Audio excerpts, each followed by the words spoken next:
नमस्कार। कार्यक्रम अलग धारमा यहाँलाई हामी हार्दिक स्वागत गर्छौँ दर्शक। आज हामी प्रधानमन्त्री केपी शर्मा ओलीको स्वास्थ्य अवस्थामा आजको अलग धारलाई केन्द्रित गरेका छौँ। त लागौँ आजको प्रस्तुतितर्फ।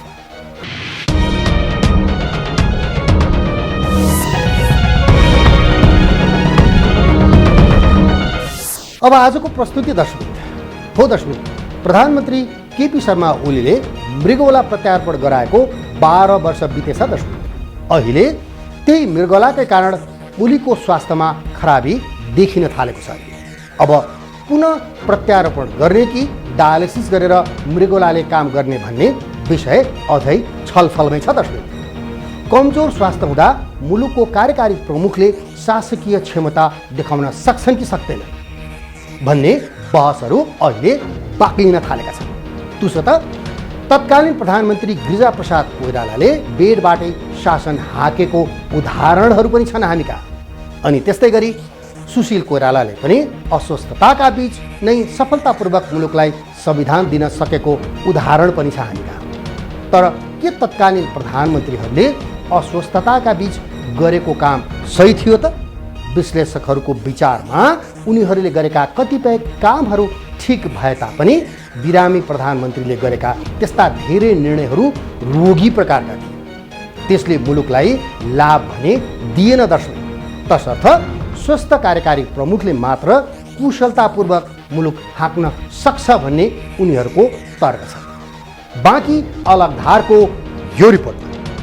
प्रधानमन्त्री ओलीको स्वास्थ्य तरङ्ग, विगतमा बिरामी प्रधानमन्त्रीहरूबाट रोगी निर्णय, अब त्यस्तो नहोस्।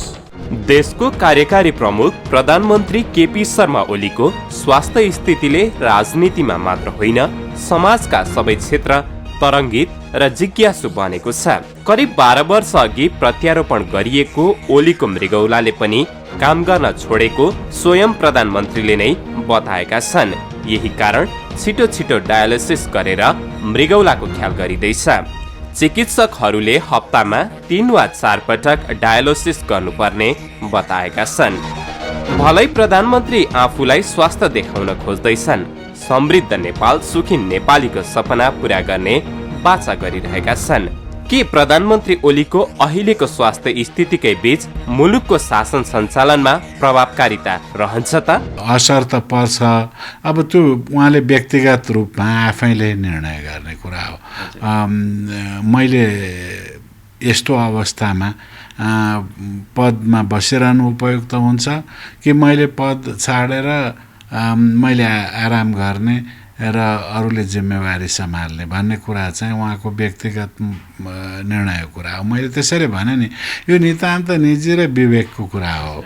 यसलाई न कसैले भन्न सक्छ, किनभने मानवीय संवेदनासँग पनि जोडिएको विषय हो है। अब त्यसो हुँदाखेरि उहाँले सोच्ने कुरा हो, गम्भीरतापूर्वक सोच्ने कुरा हो यो त। अघिल्लो साता ओलीले 2 दिन ग्रान्डी अस्पतालमा बसेर डायलिसिस गराए। त्यसयता उनको सक्रियता झनै बढे जस्तो देखिन्छ, किनकि पछिल्ला नियुक्तिहरूले त्यही देखाउँछ।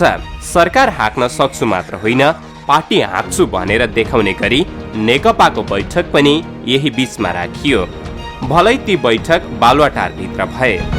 ओलीको काम गर्ने जोसको सम्मान गर्नुपर्छ, तर अब प्रधानमन्त्रीले आफ्नो स्वास्थ्यलाई ख्याल राख्न ठिक हुने राजनीतिक चिन्तकहरूको मत छ। म उहाँलाई चाहिँ बडो हम्बली होइन अनुरोध के गर्दछु भने पहिला स्वास्थ्य ठिक पार्नुहोस्। कुन लेभलले किनभने अस्वस्थ दिमागले अस्वस्थ निर्णयहरू गर्दछ, यो पक्का कुरा हो। उहाँले खाइरहेका दबाईहरूले, उहाँको दबाईहरूले, कमजोर शरीरहरूले मलाई एकछिन चाहिँ रुगाखोकी ज्वरो आयो भने पनि म घरकै एउटा चाहिँ निर्णय पनि चाहिँ स्वस्थ ढङ्गले लिन सक्दिनँ। इरिटेसनहरू हुन्छ, बाफ लिनुपर्छ होइन। बाफ नलिए पनि जुन दबाईहरू खान्छु त्यसले मलाई डजिनेस गर्छ होइन, निद्रा लाग्ने हुन्छ। पक्कै पनि उहाँले लिने दबाईहरू त्योभन्दा मतलब चाहिँ कडा छन्। र मेरो डाक्टरहरूसँग पनि ठुलो अनुरोध छ यसमा। नेपालमा डाक्टरहरू आफ्नो पेसाप्रति इमान्दार रहने हो भने ठिक छ, आज उनीहरूलाई भन्नलाई केही कारणले अप्ठ्यारो होला, तर यो मुलुकको प्रधानमन्त्रीलाई भोलि 10 वर्षपछि पनि जनताले बुझ्नु के पर्छ भने आज उहाँले दबाई खाइरहनु भएको छ, त्यो दबाईहरूको लाइब्रेरी क्रिएट गर्नुपर्छ। मैले खालि यो खड्गप्रसाद ओलीको लागि मात्रै भन्दिनँ। उनको रगतमा पानीको मात्रा बढी भएको छ, ज्वरो आउने अनि शरीर सुन्निने समस्या पनि छ। त्यसो त उनको मृगौलाले काम नगरेर अर्को मृगौला ट्रान्सप्लान्ट गरेको 1 दशक नागिसकेको छ। यो अवस्थामा उनले खाने औषधिहरूले उनको नियमित क्रियाकलाप र राज्य सञ्चालनमा लिइने निर्णयहरूमा पनि प्रत्यक्ष अप्रत्यक्ष प्रभाव पार्न सक्ने सम्भावनाहरू रहेका छन्। व्यक्तिगत रूपमा बिरामी हुन पाइन्छ, बिरामी जो पनि हुन्छ, कुनै उमेरले त्यसलाई बिरामीलाई हदबन्दी गर्दैन। तर बिरामी भइसकेपछि र पटक पटक हस्पिटल गइसकेपछि आफूलाई स्वस्थ राख्नको लागि नै सारा ऊर्जा खर्च गर्ने, सारा प्रयत्न गरिसकेपछि राजकाजबाट केही समय विश्राम लिएको राम्रो हुन्छ। अब अहिले नेपालको दुर्भाग्य के छ भने अब अस्वस्थहरूले चलाएको यो देश हो यताको 1-1.5 दशकदेखि। चाहे त्यो गिर्जाबाबुको चाहिँ अवस्थाको कुरा गरौँ होइन, उहाँ पनि स्टेरोइड लिनुहुन्थ्यो, उहाँलाई पनि पटक पटक लिएर जानुहुन्थ्यो, चाहे सुशील कोइरालाको कुरा गरौँ, चाहे अहिलेको प्रधानमन्त्रीको कुरा गरौँ, या इभेन इफ राष्ट्रपतिको पनि चाहिँ कुरा गरौँ, बिरामी हुँदाखेरि हामी सबैले उहाँ त्यो बिरामीलाई चाहिँ माया गर्नुपर्छ, स्वस्थको चाहिँ हामीले कामना गर्नुपर्छ। तर उहाँहरूले बिरामी भइसकेपछि राजकाजमा बस्ने मान्छेहरूले पनि म यो बिरामी स्टेट अफ माइन्डबाट मुलुकलाई ठिक डिसिजन गर्न सक्दिनँ, मैले लिने निर्णयहरू चाहिँ दीर्घकालीन मध्यकालीन हुन्छन्, दीर्घकालीन निर्णयहरूमा असर गर्ला मुलुकको कैयन कुराहरूमा। जस्तो म देखिरहेको छु अहिलेको प्रधानमन्त्रीले कैयन कुराहरूलाई चाहिँ रिफर्म गर्न चाहिरहनु भएको होला, योभन्दा पनि तीव्र गतिमा देशलाई लिएर जान खोजिरहनु भएको होला, या उन्नति प्रगतिको चाहिँ समृद्धिको यात्रामा होला। तर उहाँको स्वास्थ्यले उहाँलाई साथ दिइरहेको छैन। अब यो अस्वस्थ मानसिकताले उहाँले चाहिँ कैयन मिस्टेकहरू गर्नु भएको छ, त्यो पनि म देखिरहेको छु। चाहे त्यो होली वाइनदेखि लिएर चाहिँ बेनेजुएला केसहरू होस् होइन, नेपाल भारत सम्बन्धलाई, नेपालको जियो पोलिटिक्सलाई लिएर होस्, यो सबै कुराहरू चाहिँ अब अहिलेको प्रधानमन्त्री टाठो पनि हो, सङ्घर्षबाट आएको पनि हो, तर मुलुकले गति लिन नसकिरहेको पनि वास्तविकता हो। मुलुकलाई सङ्घीय व्यवस्था सहितको लोकतान्त्रिक गणतन्त्रात्मक शासन सहितको संविधान कार्यान्वयन गराउन चुनौती थपिँदो छ। अहिले राज्य व्यवस्था र शासन व्यवस्था विरुद्धमा एक पक्षधर आन्तरिक शक्ति सक्रिय भएर लागि परेको छ। उत्तर र दक्षिणका छिमेकी देशहरूले पनि आफ्नो सक्रियता बढाएका छन्। पश्चिमा मुलुकहरू पनि नेपालमा टेकेर विश्व राजनीतिको प्रभाव क्षेत्र एसियामा प्रभाव जमाउन खोजिरहेका छन्। आन्तरिक तथा भूराजनीतिमा समेत संयमित भएर पाइला चाल्नुपर्ने अवस्थामा देशका कार्यकारी प्रमुख अस्वस्थ भइरहँदा कहीँ कतै यसको प्रत्यक्ष असर पर्ने विश्लेषणहरू भइरहेका छन्। हिजोको दोस्रो विश्वयुद्धपछिको यस्तै स्थितिमा चाहिँ धेरै हदसम्म संसारको चाहिँ नक्सा चेन्ज भएको छ, अस्वस्थ चाहिँ दिमागले गरेका निर्णयहरूको कारणले गर्दा। मुलुक कोल्ड वारमा गएको छ, संसार यो पृथ्वीको नक्सा चेन्ज भएको छ। त्यसकारणले नेपाल चाहिँ यतिखेर चाहिँ एउटा 2/3 सौभाग्यशाली अवसर पाएको कम्युनिस्टको सरकार छ भने त्यो सरकारको नेतृत्वमा चाहिँ हामी सबैले आदर पनि गर्नुपर्ने। तर राजकाजमा चाहिँ के छ भन्दाखेरि चाहिँ उहाँले चाहिँ जुन ढङ्गको उहाँको स्वस्थ छ त्यसले गर्दा उहाँले विश्राम पनि लिनुपर्ने, दुईटै दबाब चाहिँ दिनुपर्ने अवस्था छ। अब मलाई लाग्छ के छ भने प्रधानमन्त्रीले पहिला स्वस्थ हुने अनि फेरि चाहिँ जहिले पनि प्राइम मिनिस्टर हुने बाटो खोल्छ। स्वस्थ हुनको लागि उहाँले चाहिँ पहिला आफूलाई यो राजकाजका कामहरूबाट, यो टेन्सनबाट, यी सारा सङ्गठनात्मक जन्जालबाट उहाँले आफूलाई मुक्त गर्नुपर्छ। यो धेरै ठुलो कुरा छ। अब हुनसक्ला यति अस्वस्थ प्रधानमन्त्री जसले स्वस्थ काम गर्न खोज्दै हुनुहुन्छ भोलि योभन्दा पनि खराब अवस्था देशको होला। तर के छ भने प्रधानमन्त्री अस्वस्थ भइसकेपछि व्यक्तिगत रूपमा पनि उहाँलाई चाहिँ माया गर्ने, उहाँलाई चाहिँ उहाँको स्वस्थ अवस्थाको कामना गर्ने मान्छेहरूले भन्नै पर्ने हुन्छ कि तपाईँ पहिला आफ्नो स्वास्थ्य ठिक पार्नुहोस्। प्रधानमन्त्रीको काम गर्ने इच्छा शक्तिलाई आम मानिसहरूले सराहना गरेकै छन्। तर अस्वस्थ अवस्थामा स्वस्थ काम गर्न समस्या पर्ने तथ्यहरूलाई पनि बिर्सनु हुँदैन। नितान्त आरामको आवश्यकता परेको समयमा धपेडी गर्नुपर्ने उपयुक्त हुँदै होइन। अब जटिलता यो चाहिँ राजनीतिमा यस्तै हुन्छ। हेर्नुहोस्, अमेरिकामा 5वटा राष्ट्रपति बिरामी थिए, कार्यकाल पुरा गरे, तर सक्रियतामा असर चाहिँ परेन। जोन एफ केनेडी ढाडको बिरामी थियो, रुजवेल्टलाई पोलियो थियो, वुड्रो विल्सन, आइजनहावर बिरामी थियो, तर उनीहरू आफ्नो कार्यकाल गरे, सक्रियतामा कुनै कमी देखिएन। हाम्रैमा पनि गिरिजाप्रसाद बिरामी नै हुनुहुन्थ्यो प्रधानमन्त्री हुँदा। त्यसो हुँदाखेरि यो नितान्त निजी र विवेकको कुरा। अब कसैको विवेकले फेरि देख्छ, हेर्नुहोस् अब बर्मामा राष्ट्रपति क्याओले स्वास्थ्यको कारणले राजीनामा दिए। त्यसै गरी अमेरिकामा राष्ट्रपतिको उम्मेदवार हुँदाहुँदै क्यान्सर भएको थाहा पाएपछि मैले बस्नु हुँदैन, म राष्ट्रपतिमा चुनाव लड्नु हुँदैन, म मुलुकको निम्ति बोझ हुनेछु भनेर छोडेको उदाहरण पनि छ। त्यसो हुँदाखेरि यो दुईटै पक्षको कुरा भएको हुनाले यसले चाहिँ व्यक्तिको विवेकमा भर पर्छ र यसलाई निजी नै कुरा भन्छु। विश्वको इतिहासमा पनि अस्वस्थ कार्यकारी प्रमुखहरूले देश चलाएका छन् भने कसैले अस्वस्थता भएको थाहा पाउँदै राजीनामा दिएका छन्। नेपालमा पनि प्रधानमन्त्री ओलीभन्दा अगाडि स्वर्गीय प्रधानमन्त्री गिरिजाप्रसाद कोइराला र स्वर्गीय प्रधानमन्त्री सुशील कोइराला पनि विभिन्न रोगहरूको समस्यामा परेकै थिए। विश्लेषकहरू अन्तिम समयमा यी प्रधानमन्त्रीहरूको निर्णयमा औषधिको प्रभाव भएको विश्लेषण गर्छन्। त्यस्ता थुप्रै नेपालको इतिहासमा गएको 1.5 दशकमा चाहिँ घटनाहरू र त्यसले नेताहरूलाई नि पतनको पराकाष्ठामा पुगाएको छ, जुन उनीहरूको दबाईको असरले, जुन उनीहरूको चाहिँ अस्वस्थ मानसिकताबाट निस्केको। म यो तपाईँलाई चाहिँ एउटा चाहिँ यो राज्यले त्यसको अध्ययन अनुसन्धान गरोस् होइन, मेडिकल टिमै बनाएर त्यसमा स्वतन्त्र मान्छेहरू बस्छन्, त्यसको चाहिँ प्रमाणहरू चाहिँ भेटिन्छ।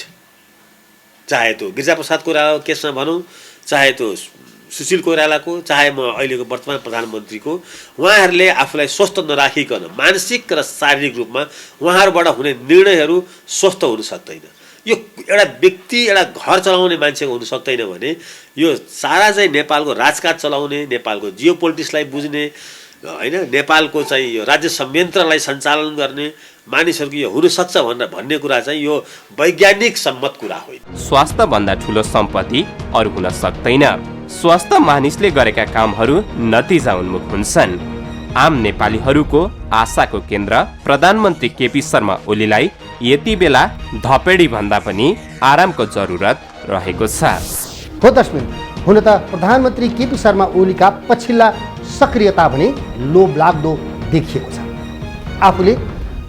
ओलीले आफू स्वस्थ रहेको प्रमाण दिन सक्रियता बढाएको पनि हुन सक्छ, तर रोगलाई जित्न गाह्रो हुन्छ दशमिन। तसर्थ प्रधानमन्त्रीले आराम गर्नुपर्छ, धपेडी गर्नु हुन्न भन्ने रायहरू अहिले आउन थालेका छन्।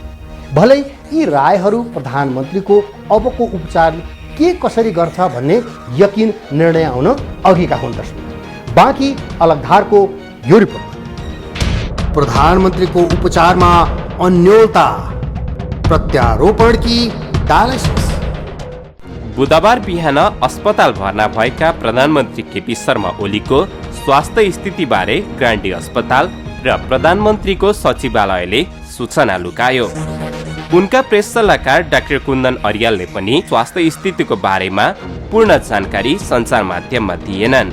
10 घण्टापछि मात्र अस्पतालले विज्ञप्ति निकालेर सो विषयमा जानकारी दियो, तर सही सूचना भने आएन। नियमित स्वास्थ्य परीक्षण मात्र भनेर आम जनता माझ कार्यकारी प्रमुखको स्वास्थ्य स्थितिको अवस्था लुकाइयो।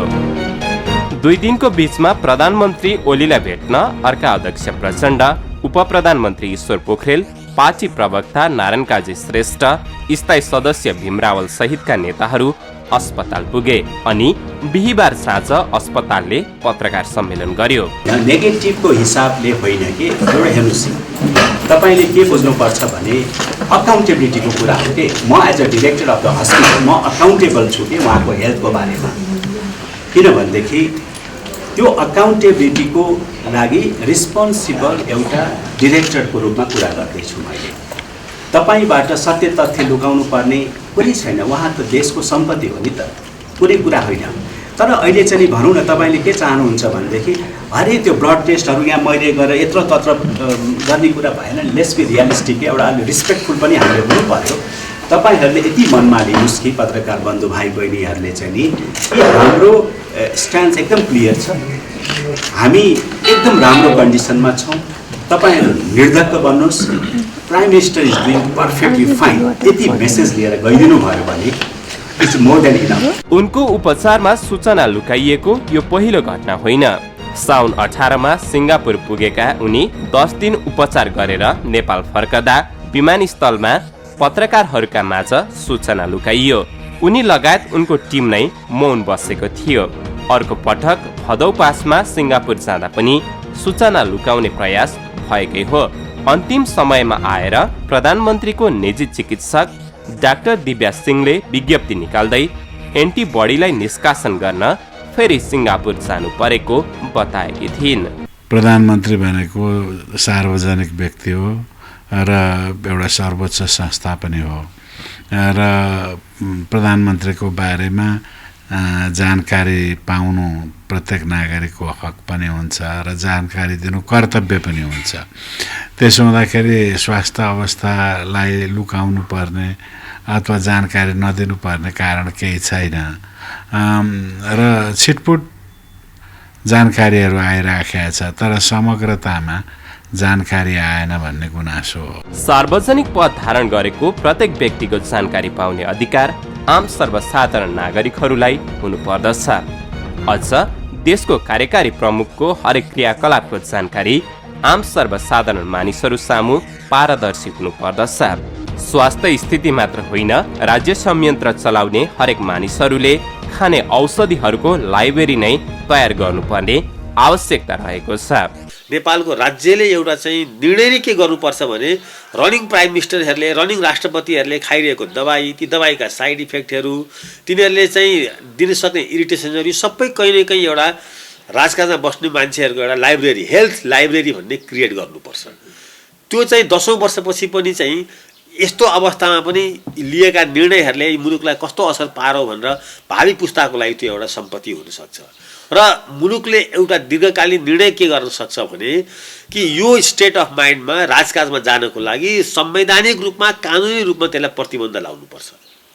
यो अवस्थाको दबाई खाने मान्छेहरू यो एकदमै जरुरी छ। नभए चाहिँ मुलुक चाहिँ हो व्यक्तिगत रूपमा या पारिवारिक रूपमा एउटा प्रधानमन्त्रीको लागि चाहिँ के पनि ठुलो कुरा होइन, तर जब सार्वजनिक जीवनमा आइसकेको मान्छेको त स्वस्थ दिमाग, स्वस्थ शरीर त चाहिन्छ नि, होइन? अगर त्यो कुरा अहिले गर्न सकिँदैन भने पनि डाक्टरहरूको यो दायित्व हो, मेडिकल उहाँको चाहिँ एसिस्टेन्ट्सहरूको दायित्व के हो भने हामीले उहाँलाई यो दबाई दिइरहेका छौँ, यो दबाई खाँदाखेरि यो मान्छेको चरित्रमा यो परिवर्तन हुन्छ, यो इरिटेसनहरू हुन्छ, यसले यो फाइदा पनि गर्छ भनेर कहीँ न कहीँ भोलिको पुस्ताले त्यो पढ्न पाउनुपर्छ। त्यो एकदमै जरुरी छ। नभए यो मुलुक अगाडि बढ्दैन। सधैँ बिरामीहरूले यसलाई चाहिँ नेतृत्व गर्छन्, बुढाहरूले नेतृत्व गर्छन् र कहीँ न कहीँ भोलि पर्सि गएर 10औं वर्षपछि पनि कानुन बन्यो भने, अहिले बन्यो भने झन् राम्रो हो। त अहिले बन्ने लक्षण छैन, किनभने लाइनमा क्युमा पनि सबै बिरामीहरू छन् भोलि प्राइम मिनिस्टर हुने, होइन? अब मलाई के लाग्छ भने त्यो गर्नु पर्ला, यो देशमा एउटा त्यो चाहिँ त्यो क्याम्पेन पनि चलाउनु पर्ला। उनको थप उपचार कसरी हुन्छ भन्ने टुङ्गो लाग्न सकेको छैन। हप्तामा न्यूनतम 3 पटक डायलिसिस गर्ने कि मृगौला पुनः प्रत्यारोपण गर्ने भन्ने प्रश्न पनि उत्तिकै छ।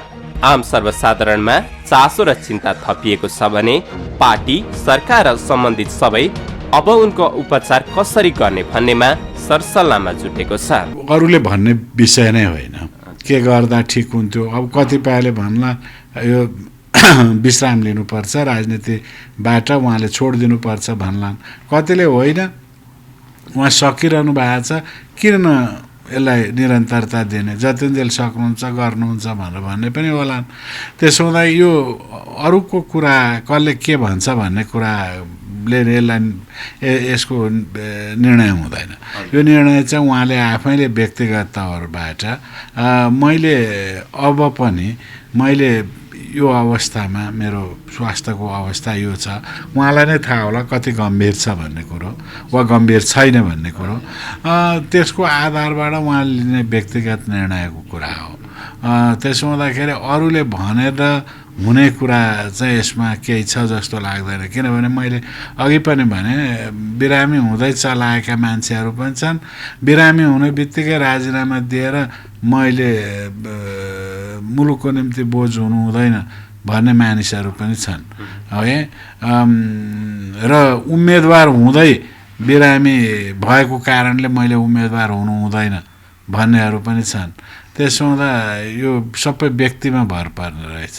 प्रत्यारोपण सम्भव छ कि छैन? उनमा अन्य रोगहरू पनि छन् कि छैनन्? प्रत्यारोपण असफल रहे अन्य विकल्प बाँकी रहला कि नरहला? सफल नै भए उनमा अहिले जस्तै इच्छा शक्ति र काम गर्ने जोस बाँकी रहला कि नरहला? एकपछि अर्को प्रश्न जन्मिरहेको छ। धपेडी हुँदाहुँदै उहाँ काम गर्न जान्छु म सक्छु भन्नुहुन्छ भने त त्यसले उहाँलाई नै हानि पुर्याइरहेछ। व्यक्तिगत रूपमा उहाँलाई नै हानि पुर्याएछ।